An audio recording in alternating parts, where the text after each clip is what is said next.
I recently published a video about things people waste money on. I sparked a lot of great conversation, including this one comment: idea for a sequel video would be things worth spending money on. I love that idea. So in this video, we're talking about how to use money to actually enhance your life in meaningful ways. So when you're an old man on your deathbed, you'll look back and think, I spent my money wisely. No regrets. By the way, this video is sponsored by Stitch Fix, where I got this lovely sweater. I'll talk more about them in a bit. For now, let's get right into the list. Number 1, buy your time back. Money's greatest intrinsic value is its ability to give you control over your time. That quote is from The Psychology of Money, which is probably the best personal finance book that I've ever read. See, time, unlike money, is a finite resource. Even billionaires have the same 24 hours each day that us plebs do. But you can keep more of those hours for yourself by using money to outsource certain tasks. The most obvious examples are housework and yard work. Like if it takes you 4 hours to clean your house, but you can pay a company $200 to do it for you, you just bought 4 hours of free time at $50 an hour. Now, some people will say that this is only worth it if your hourly rate is high enough to cover that cost, but I don't think this sort of arbitrage mindset makes sense. Like if you use those 4 hours to go on a hike with your wife or visit your parents or play pickleball with friends, that's money well spent. Those experiences are priceless. I mean, think about it. On your deathbed, how much money would you pay to have one more afternoon with your wife or lunch with your parents? I'm guessing it's way more than $200. So buying your time back is always a good way to spend money. Number 2, rent expertise. We live in an extremely individualistic society in which we're encouraged to do everything on our own. Like 50 years ago, it was common, even for middle-class people, to outsource their vacation planning to an expert. But now, we all act as our own travel agents, and tax accountants, and personal trainers, and handymen. This often works out okay, but the truth is, sometimes it makes sense to hire a pro. Like when you partner up with today's sponsor, Stitch Fix, to upgrade your style the easy way. It can be hard to figure out which clothes fit your body, what colors to wear, and how to combine different pieces in a cohesive way. With Stitch Fix, you can leverage the power of technology and real human style experts to find clothes that you love and really dial in your personal style. Here's how it works. First, you take your style quiz to tell Stitch Fix about your aesthetic, your budget, and your sizes. It's very easy and only takes a few minutes. Next, you're matched with a stylist, yes, a real person, and you can share any additional notes or concerns with them. Then they pick 5 pieces and send your fix straight to your front door, and you can keep anything you like. The foundation of my first fix, or first delivery, is this pair of faded black jeans in a straight fit. I let my stylist know that I've been preferring a straighter leg recently, and she delivered. These jeans work well with all of the tops that I received.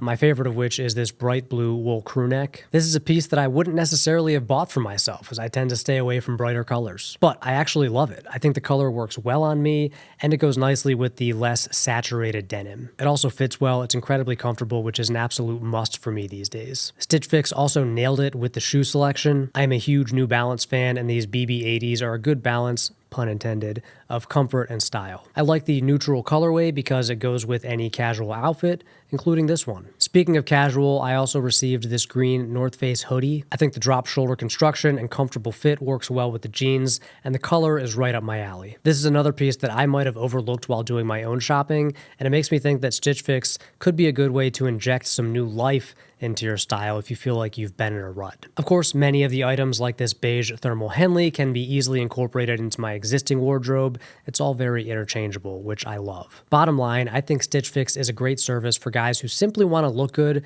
without spending a ton of time and mental energy on it. Your fixes will get more personalized over time as you provide feedback to your stylist. You can get regular deliveries if you'd like, or just as needed. You can set a budget. The service is really designed to be adaptable to your individual needs. But no matter how you use it, you're going to save time, look great, and feel more confident. Talk about money well spent. To learn more, check the link below in the description or go to stitchfix.com. And thank you again to Stitch Fix for supporting the channel. Okay, back to the list. How to spend your money wisely. Number 3, buy experiences. Research consistently shows that buying things, cars, phones, watches, leads to only short-term satisfaction. But investing in experiences leads to long-term fulfillment and happiness. I say investing because when you purchase an experience like a vacation or concert tickets, you get 2 distinct benefits. First, you get to live through the actual experience, which is fulfilling in the moment. And second, you get to replay the memories for the rest of your life. You can even share those memories with other people by telling the story. In his book, Die with Zero, Bill Perkins calls this the memory dividend. To maximize your returns on these memory dividends, it's a good idea to have as many experiences early in life as possible. Don't be one of those people who assumes they'll finally travel when they have enough time and money. You might not make it that long, and even if you do, you'll have less time to enjoy those memories. I'm not saying you should go into massive credit card debt to hit every stop on the Eras Tour. I'm saying that when it comes to discretionary income, you should prioritize experiences over possessions. Number 4, buy extra lives. Game of Thrones author George R.R. Martin said, "A reader lives 1,000 lives before he dies.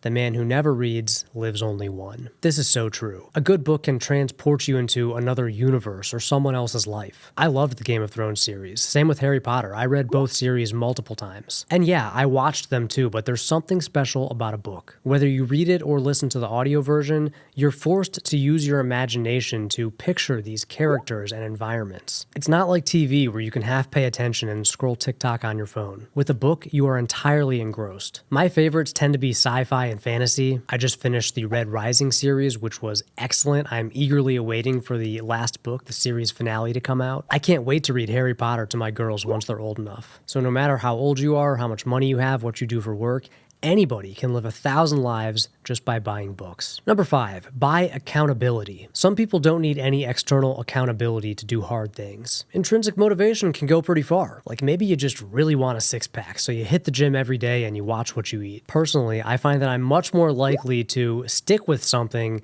if someone else is holding me accountable. I mean, if it weren't for GPAs and final exams, I never would have done any homework or cracked a textbook. Don't get me wrong, there are things that I will do just because I want to, like train jujitsu or play drums or make these videos. But even those things can be a struggle sometimes. I'm much more likely to make a video if I have a sponsor and a deadline.